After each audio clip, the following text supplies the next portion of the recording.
Good evening, America. I would like to announce Monday evening that I shall be embarking on a continuation of my Reality Bites 2 script. Let's start at the scene in the bar. Troy is up on stage playing some songs with his band, and Michael's having some drinks with Vicky and Leilana. Troy finishes the set and begins talking to Michael, Leilana, and Vicky. My version of the scene is a rewrite embellished by me to reflect my romantic and narcissistic desires.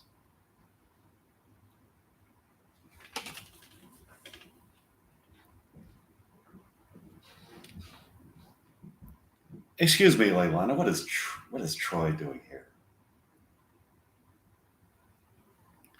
He decided to drop in. Nice said, Michael. I'm here to fly Leilana and I to New York City. I edited her documentary and I would like to premiere it at different theaters there. I didn't agree to that. I thought that after seeing what I did with your documentary, you would most certainly be interested in going with me to New York City to give people an opportunity to see what a wonderful filmmaker you are. I don't like what you have done with it at all. You edited out all the parts that are supposed to show the dramatic arc of my happiness, sadness, inner searchings, yearnings, life goals, romantic longings, and philosophical ruminations, and sensationalize it to make it marketable fit to Philistines. When the checks start coming in, you'll be more than happy with my product, I'm sure. My artistic integrity is the most valuable commodity there is. Now I'm going to be able to succeed with this eventually. If you stick with me, I can guarantee you instant success. I'm looking for artistic success. If I can achieve that, the money will follow. What about me? Go with me, and you will travel the world with my rock band. So far, you have only traveled to local coffee houses. All of a sudden, a former lover of Leilana shows up to speak to them. His name is Mike Meyer. He has come to try to get the romance started again. Hi, Leilana. Mike? I don't believe my eyes. You don't think I forgot about you, do you? I haven't forgotten about you, Mike. So, how have you been? Who is this guy? Oh, pardon me, Troy. This is Mike. We go way back. What do you do, Mike? I'm in a rock band and I run a theater company. This evening, we are going to be putting on a performance of William Shakespeare plays. Would you like to come? Sure, I would. I would like to tell you people something else that is very interesting. You people are archetypal characters in the script. The real life characters who portray you can be visited if you come with me. Really? Yes, it's a fact. In real life, my character is being played by a guy who also has the name Mike Meyer. The Leilana Paris character is being played by Winona Ryder. In real life, Mike Meyer is very close to realizing his dream of meeting Winona Ryder, the woman he feels that he's preordained to consummate his love with. The consummation of his love would confer immortality to the both of them. True love has that power. Let's go see the play tonight. Are you people with me on this? Everybody nods their approval and they go to see the performance. Here is an excerpt from it. Now I got to get my book on William Shakespeare.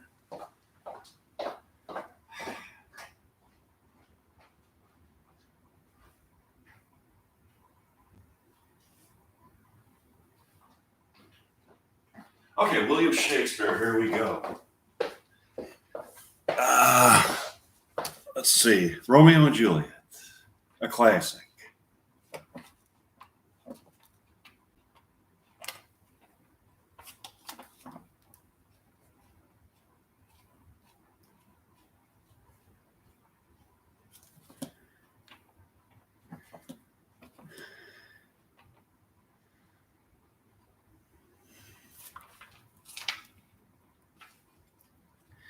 Scene 2, Capulet's orchard. Enter Romeo. He jests at scars that never felt the wound. Enter Juliet above, at a window. But soft, what light through yonder window breaks?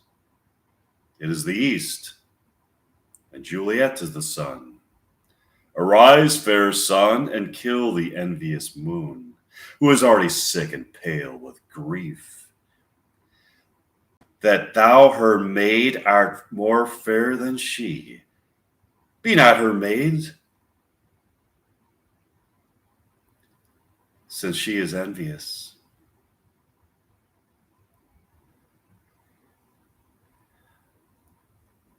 Her vestal livery is but sick and green, and none but fools do wear it, cast it off. It is my lady, oh, it is my love. Oh, that she knew she were. She speaks, yet she says nothing. What of that?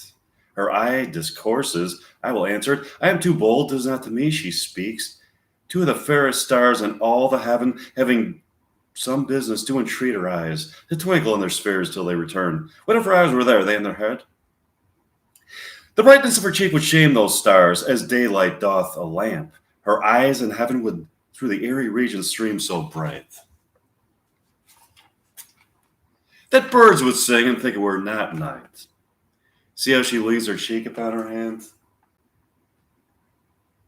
Oh, that I wish I were a glove upon that hand, that I might touch that cheek.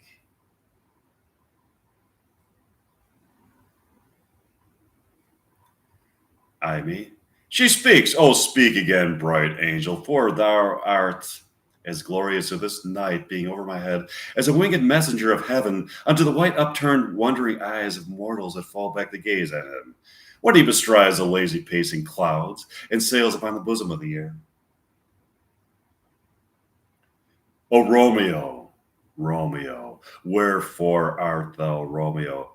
Deny thy father and refuse thy name, or if thou wilt not, be but sworn my love, and I will no longer be a Capulet. Shall I hear more, or shall I speak at this? 'Tis but thy name that is my enemy. Thou art thyself, though not a Montague. What's a Montague? It is nor hand, nor foot, nor arm, nor face, nor any other part belonging to a man. Oh, be some other name. What's in a name? That what would you call a rose by any other name would smell as sweet. So Romeo would, were he not Romeo called, retain that dear perfection which he owes without that title. Romeo, doff thy name, and for thy name, which is no part of thee, take all myself. I take thee at thy word. Call me but love, and I'll be new baptized. Henceforth I never will be Romeo.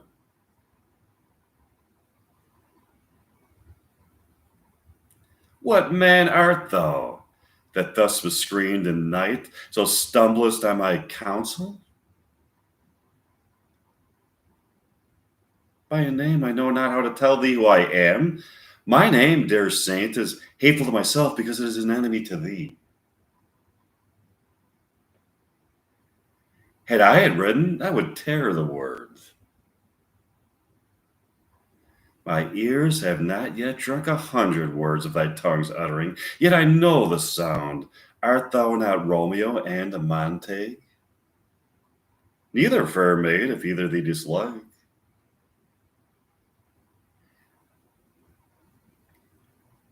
How canst thou hither tell me, and wherefore? The orchard walls are high and hard to climb, and the place death, considering who thou art.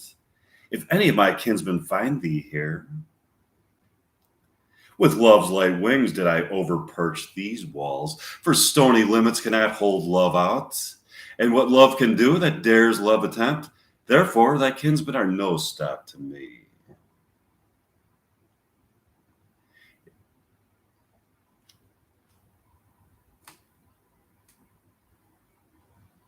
If they do see thee, they will murder thee.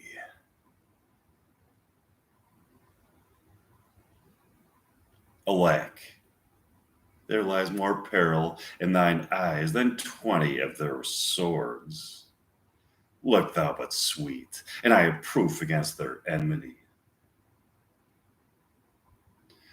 I would not for the world they saw thee here. I have night's cloak to hide me from their eyes, and but thou love me, let them find me here. My life were better ended by their hate.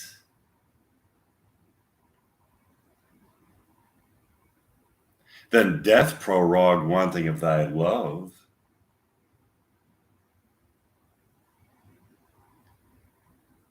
By whose direction foundst thou out this place? Thy love that first did prompt me to inquire. He lent me counsel, and I lent him eyes. I am no pilot, yet wert thou as far as that vast shore washed with the farthest sea, I should have ventured for such merchandise. Thou knowest the mask of night is on my face, else would a maiden blush be pained my cheek. For that which thou hast heard me speak tonight, fain would I dwell informed, fain deny what I have spoke, but farewell compliments. Dost thou love me? I know thou wilt say aye, and I will take thee at thy word. Yet, if thou swearest, thou mayst prove false in lovers' perjuries. They say, Jove laughs, O gentle Romeo, if thou dost love promise it faithfully. Or if thou thinkst I am too quickly won, I'll frown and be perverse. And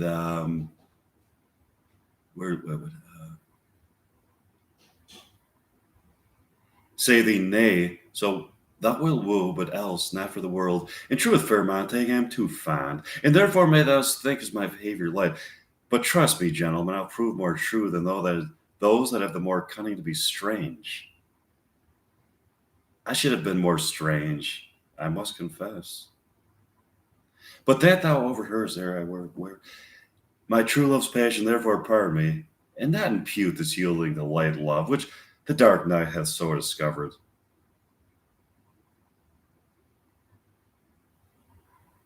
Lady,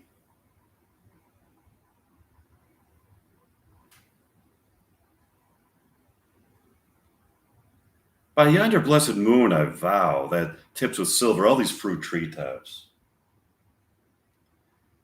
Oh, swear not by the moon, the inconsistent moon, or the inconstant moon, that monthly changes in her circled orb, lest that thy love prove likewise variable. What shall I swear by? Do not swear at all. Or, if thou wilt, swear by thy gracious self, which is the god of my idolatry, and I'll believe thee. If my heart's dear love, well, do not swear, although I join thee, have no joy in this contract tonight. It is too rash, too unadvised, too sudden, too like the lightning which doth cease to be, ere one can say light and sweet good night.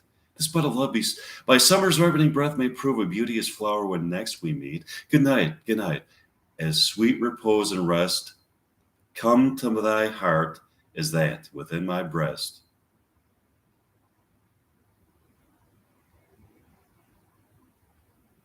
Oh, wilt thou leave me so unsatisfied?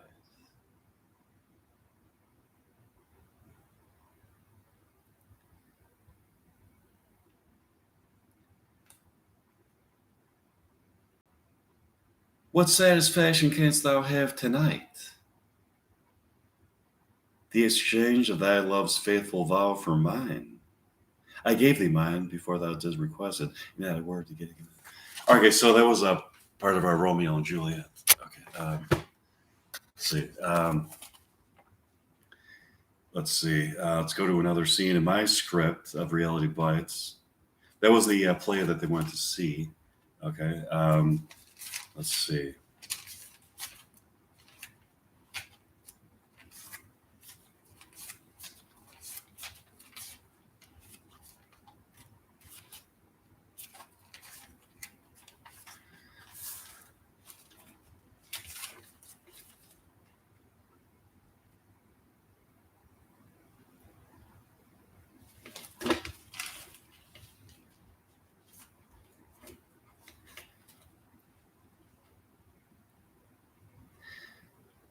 They thoroughly enjoyed the William Shakespeare performances that evening and gathered in the front of the theater known as the Mystic Woods Theater to discuss the play that they had just seen. Mike walks up to Leilani to talk to her about it. So, Leilani, how'd you like it?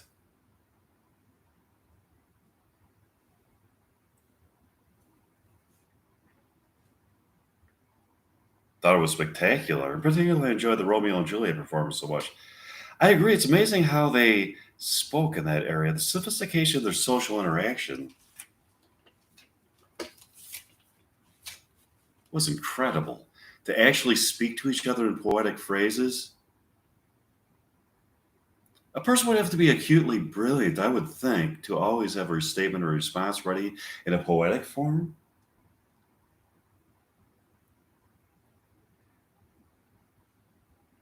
How about it? They have poetry flowing out of you so easily seems so impressive.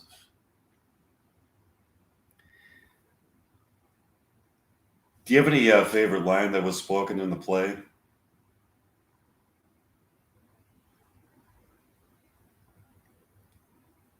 I like when Juliet starts to say that she is tempted to take back the love that she has given to Romeo. I like that too. The implication is that when love is taken back from a person and then given back to them again, it is such a sublimely and gloriously numinous and pleasurable feeling to get it back, the love back that you lost. It's like she took it away just so she could they could both feel the pleasure of rediscover each other. It's kind of like that Journey song. I get the joy of rediscovering you. I'm forever yours faithfully. See, some of these Shakespeare plays are like so universal and like timeless that you even find it in the Journey song. Anyways, okay, that's the genius of William Shakespeare. He understands the human psyche.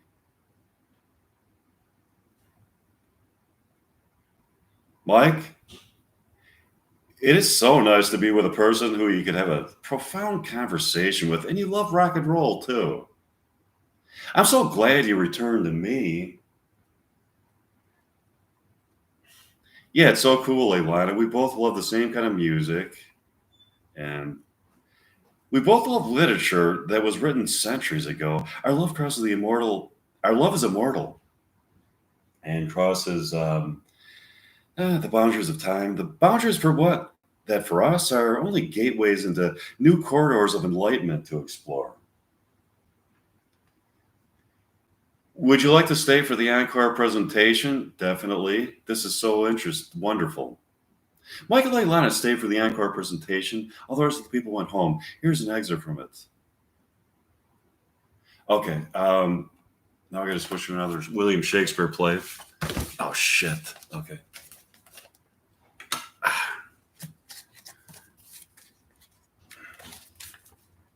Which one should I pick? Hamlet. Okay. Prince of Denmark. Scene 7, Elsnore, the castle. Enter King and Laertes. Now you must your conscience my acquaintance seal, and you must put me in your heart for friend.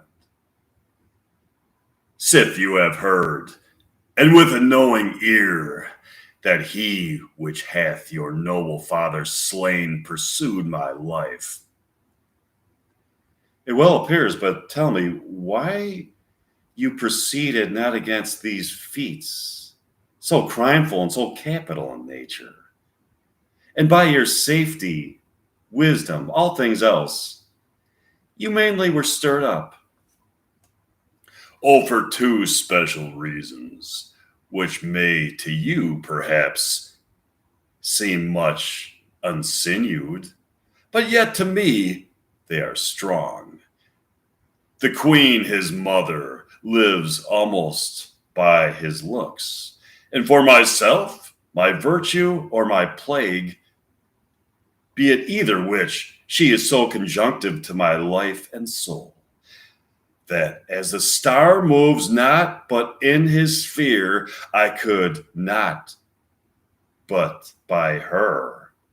The other motive, why to a public count I might not go, is the great love the general gender bear him, who dipping all his faults in their affection, work like the spring that turneth wood to stone, convert his gyves to graces, so that my arrows, too slightly timbered for so loud a wind, would have reverted to my bow again, but not where I have aimed them.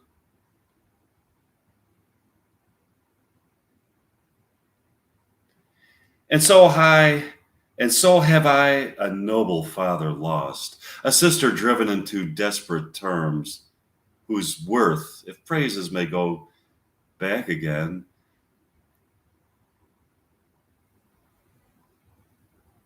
stood challenger on mount of all the age. For her perfections, but my revenge will come.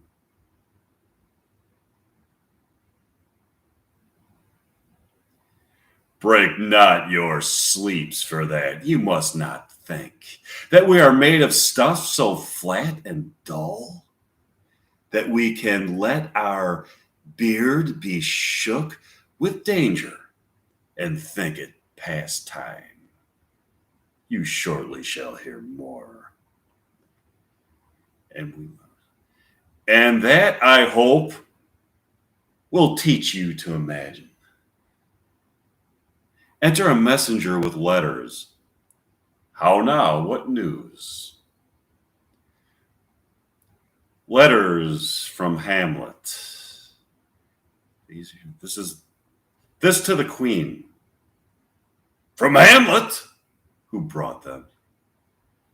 Sailors, they say. I saw them not.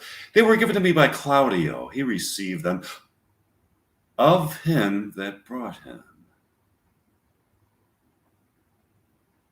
Laertes, you shall hear them. Leave us, Examendor.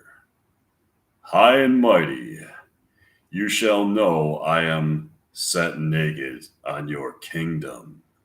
Tomorrow shall I beg leave to see your kingly eyes, when I shall, first asking your pardon thereunto, recount the occasion of my sudden and more strange return. What should this mean? Are all the rest come back? Or is it some abuse and no such thing?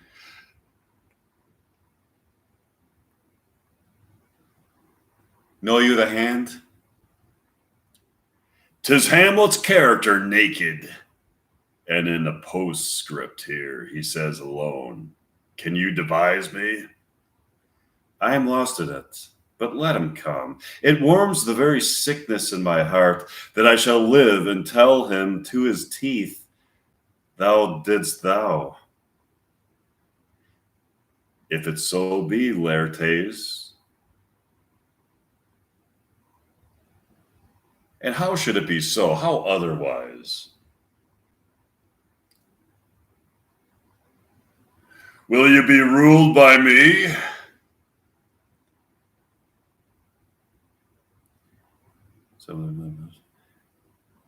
To thine own peace. If he be now returned as checking to his voyage, in that he means no more to undertake it, I will work him to an exploit now ripe in my device, under the which he shall not choose but fall.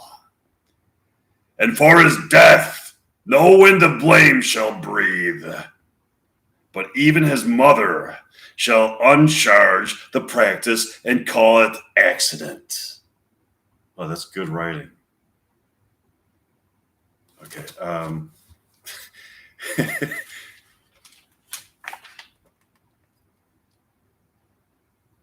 It falls right. You have been talked of since you travel much, and that in Hamlet's hearing for a quality, wherein they say your sum of parts did not together pluck such envy from him, and did that one, and that in my regard of the unworthiest siege. What is that? What part is that? A very wry band and the cap of youth, yet needful too. For youth no less becomes a light and careless livery that it wears. Then settled age his sables and his weeds, importing health and graveness 2 months since. Here was a gentleman of Normandy. I have seen myself and served against the French, and they can well on horseback, but this gallant had witchcraft in it. He grew onto his seat, and to wondrous doing brought his horse, and he had been encorpsed and demi-natured with the brave beast. So far he topped my thoughts, that I, in forgery of shapes and tricks, come short of what he did. A Norman, was it? A Norman. Upon my life, the very same. I know him well. He is the brooch indeed, and gem of all the nation.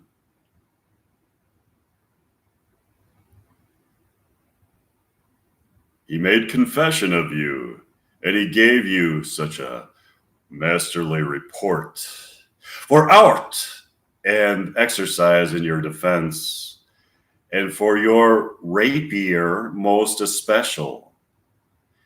Then he cried out, "'Twould be a sight indeed, if one could match you, the scrimers of their nation."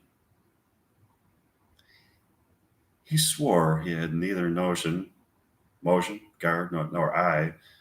If you oppose them, this report of his, did Hamlet so envenom with his envy that he could nothing do but wish and beg. Your sudden coming over to play with you, now out of this, what out of this? Laertes, was your father there to you?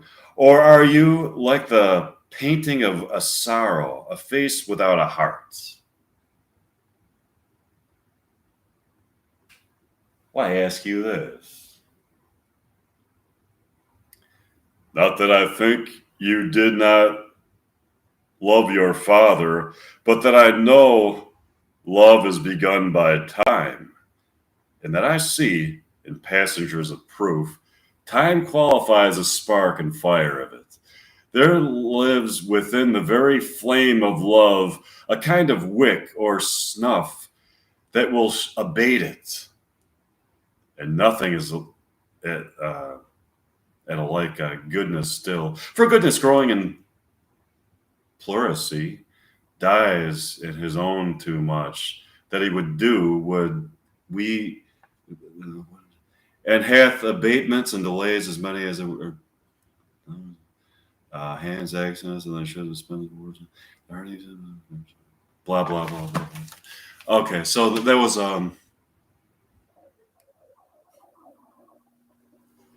enough of that. Kind of get. I want to do a.